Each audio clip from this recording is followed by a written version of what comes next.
NABARD dairy farming loan સાથે 4 લાખ રૂપિયાની subsidy મળશે. ₹12 લાખ લોન. ભારત સરકાર આપણા દેશના બેરોજગાર યુવાનોને રોજગારી આપવા ચાહતી 5% વ્યાજ દરે જ ₹10 લાખ સુધીની લોન જમાવવાથી 4 લાખની સબસિડી મળે છે. તો ચાલો જાણીએ અદ્ભુત યોજનાની સંપૂર્ણ માહિતી.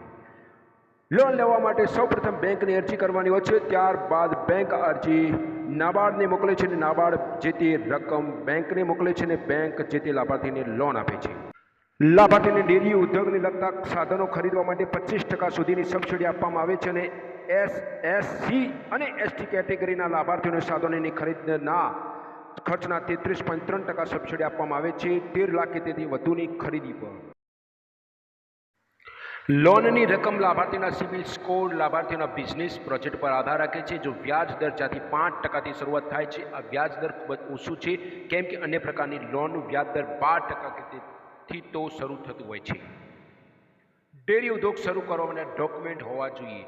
લોન લેનારનું આધાર કાર્ડ, પાન કાર્ડ, લાભાર્થીનો તાજેતરનો પાસપોર્ટ સાઇઝનો ફોટો, રહેણાંકનો દાખલો. રહેણાંકના દાખલા માટે તમે પાન કાર્ડ, રાશન કાર્ડ, ચૂંટણી કાર્ડ કે લાયસન્સ રજૂ કરી શકો છો. આવકનો દાખલા, ટ્રેનિંગ સર્ટિફિકેટ, ડેરી ઉદ્યોગનો પ્રોજેક્ટ, બેંક ખાતાની passbook, mobile number, Aadhaar link સાથેનો.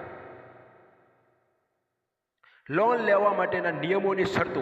સૌપ્રથમ તો તમારી પાસે ડેરી ઉદ્યોગ માટે ટ્રેનિંગનું સર્ટિફિકેટ હોવું જોઈએ. ટ્રેનિંગ 7 થી 8 દિવસનું હોય છે. ટ્રેનિંગ પૂરી કર્યાનું સર્ટિફિકેટ આપવામાં આવે છે. આ ઉપરાંત મોટા લેવલે ડેરી ઉદ્યોગ શરૂ કરો છો તો તમારી પાસે ઉદ્યોગનો બિઝનેસ પ્રોજેક્ટ હોવો જોઈએ.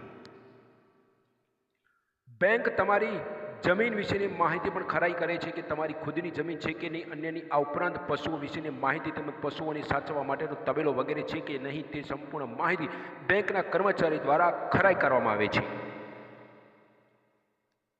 સૌ પ્રથમ તમારે બેંકની મુલાકાત લઈ આ યોજના વિશે સંપૂર્ણ માહિતી મેળવી ત્યારબાદ બેંક નાબાર્ડ ડેરીને લોન યોજના માટેની અરજી ફોર્મ ભરવું અને જરૂરી ડોક્યુમેન્ટ આપવા. ત્યારબાદ બેંક તમારા ડોક્યુમેન્ટની ખરાઈ કરશે. ત્યારબાદ લોનની મંજૂરી મળ્યા બાદ તમને યોગ્ય રકમની લોન મળવાપાત્ર થશે.